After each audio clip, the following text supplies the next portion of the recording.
But I wish I was there with you. Oh, I wish I was there with you.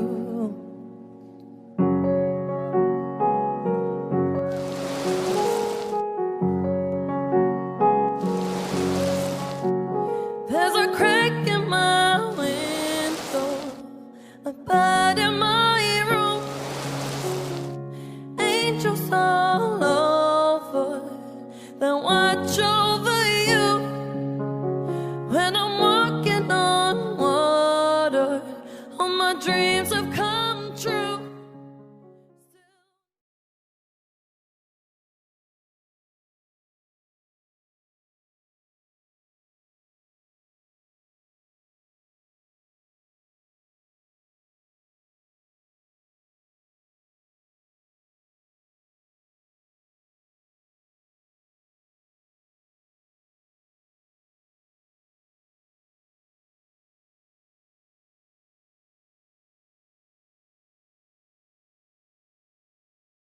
Oke, tahap pertama yang bisa lakukan adalah kita menimbang sampel minyak untuk praktikum penentuan bilangan penyabunan maupun yang bilangan peroksida. Nah, untuk menimbang sampel penentuan bilangan peroksida, kita butuhkan sampel minyak sebesar 0,5 gram sampai 5 gram. Jadi kita bisa milih antara itu. Jadi kita gunakan sebanyak 5 gram sampel sampel minyaknya. Dan untuk yang bilangan penyabunan itu kita butuhkan sampelnya itu sebanyak 4 gram minyak. Nah, nanti masing-masing parameter dilakukan uji secara duplo. Jadi satu parameter 2 kali penimbangan, ya. Dan jangan lupa setiap menimbang tata caranya masih ingat ya kalian, harus diperhatikan, diter dulu, ditunggu sampai stabil baru kita timbang. Penimbangnya ngambilnya pakai pipet tetes, perlahan demi perlahan sampai berat yang kita inginkan.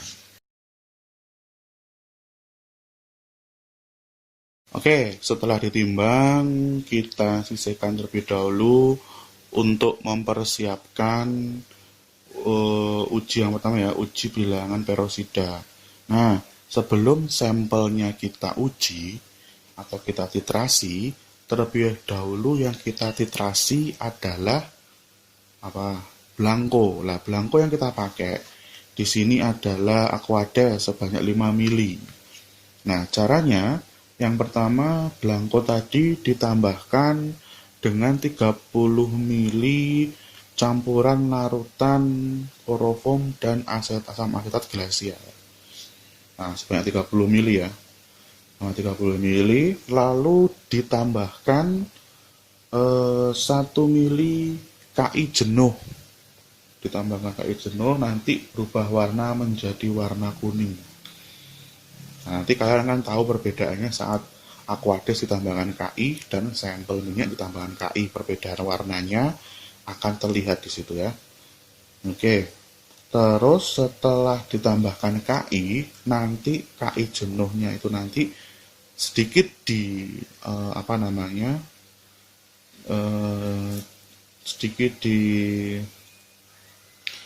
diencerkan menggunakan Aquades, ditambahkan Aquades nanti sebanyak 30 mili. Jadi urutan cara tadi itu berlaku untuk blanko dan sampel minyak pada penentuan bilangan peroksida.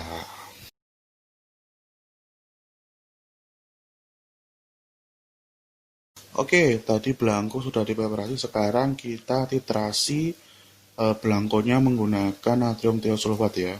Nah, sampai berwarna putih. Di warnanya menjadi putih. Nah, oke, setelah blankonya dititrasi, kita saatnya mempreparasi untuk yang sampel ya. Nah, tata caranya sama sampel tadi kita masukkan 30 ml larutan campuran kloroform dan asam asetat glasial. Lalu setelah itu ditambahkan 1 ml KI jenuh, lalu ditambahkan dengan 30 ml Aquades, dan langsung dititrasi dengan natrium tiosulfat. Nah sekarang kita lihat pada saat sampel ditambahkan KI, warnanya lebih lebih coklat atau lebih kuning daripada saat Aquades ditambahkan KI. Nah, bisa dilihat di video, lihat di gambar, warnanya sangat mencolok sekali. Nah, itu setelah dipreparasi, kita nanti langsung titrasi menggunakan natrium tiosulfat dengan konsentrasi 0,05 m.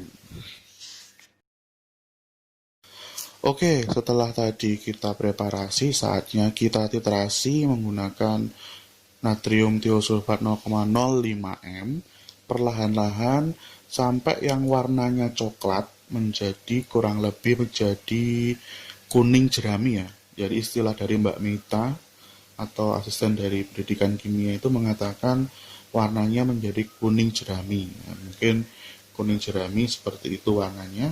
Nah, nanti kalau sudah kuning jerami, dihentikan penambahan natrium tiosulfatnya, terus dicatat dulu berapa. Nah, lalu setelah itu ditambahkan indikator amilum. Nanti harusnya dia harus berubah warna menjadi warna warna gelap, atau bisa biru dongker, bisa hitam. Apakah hasilnya bisa hitam? Kita tambahkan kurang lebih, kalau di buku 1 mili ya, tapi kalau harusnya nggak usah banyak-banyak. Nah, ternyata ditambahkan kurang lebih 5 tetes di dalam elemennya itu berwarna hitam. Berarti menunjukkan itu amilum bertemu I2 menjadi warnanya hitam.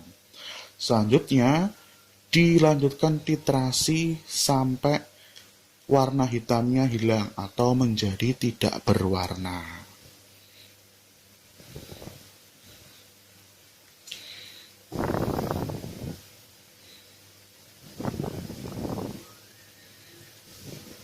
Nah, itu warna yang tadinya hitam sudah mulai pudar, sudah mulai hilang menjadi tidak berwarna.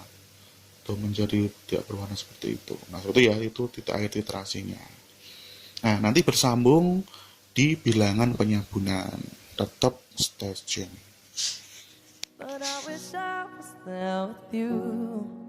Oh, I wish I was there with you. Sekarang kita masuk ke part kedua di praktikum biokimia tentang analisis kualitas minyak, yaitu tentang penentuan bilangan penyabunan. Nah, tadi sampelnya sudah kita timbang sebanyak 4 gram ya, sebanyak 4 gram sampel minyaknya. Lalu sebelum kita ke sampel, terlebih dulu kita lagi juga mengukur belangko dulu. Nah, belangkonya itu bukan isi sampel, tetapi isinya adalah 25 ml KOH 0,5 m. Nah, nanti dititrasi menggunakan HCl 0,5 m, dan jangan lupa ditambah indikator PP. Oke. Untuk sampel, nah sampelnya juga sama ya perlakuannya. Tadi sampel minyak 4 gram masing-masing elemen ditambahkan 25 ml KOH 0,5, lalu kita panaskan sambil di stirrer. Sampai kapan? Sampai terbentuk busa. Nah, kita tunggu pemanasannya, tapi pemanasannya tidak boleh langsung dipanaskan ekstrim, tetapi perlahan-lahan. Bisa dinaikkan per 5 menit itu 10 derajat sampai dia temperaturnya, pemanasnya itu 190 derajat Celcius.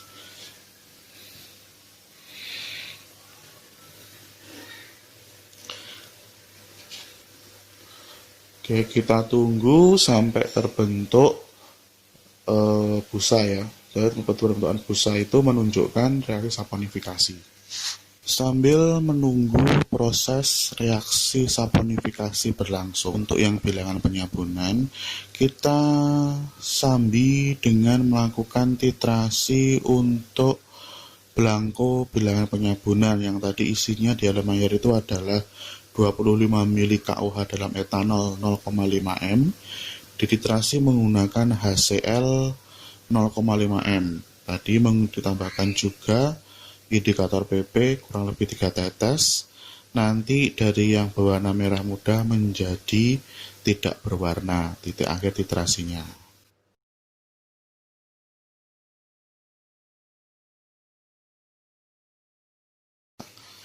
Oke, setelah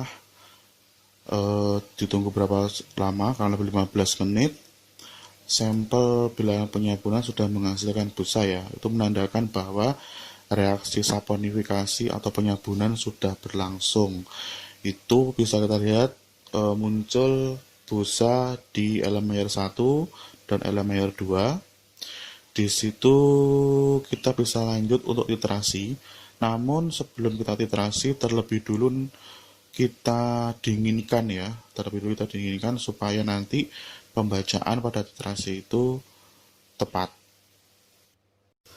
Oke, setelah tadi kita dinginkan, sekarang sampel untuk penentuan bilangan penyabunan sudah bisa kita titrasi. Sebelum titrasi, pastikan terlebih dahulu ditetesi dengan indikator PP sebanyak 3 tetes masing-masing elemen airnya. Nah, akan menghasilkan warna merah muda. Dititrasi menggunakan HCl 0,5 M sampai warnanya yang awalnya itu merah muda menjadi tidak berwarna. Hal ini berbeda dengan yang blanko. Yang blanko langsung menghasilkan warna tidak berwarna ya. Tapi untuk yang sampel ini menghasilkan dua lapisan yaitu lapisan tidak berwarna dan lapisan warna putih. Nah, setelah ini kita akan masuk tahap selanjutnya yaitu tahap analisis data untuk menghitung berapa angka bilangan peroksida yang tadi kita laksanakan di awal dan angka bilangan penyabunan. Nanti data yang kita pakai adalah data hasil titrasi baik yang data peroksida maupun data titrasi yang bilangan penyabunan. Jadi jangan lupa dicatat hasilnya di dalam tabel yang rapi supaya tidak salah dalam menghitung.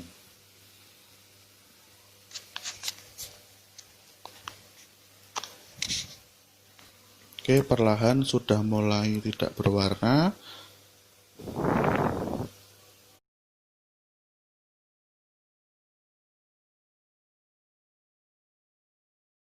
But I wish I was there with you.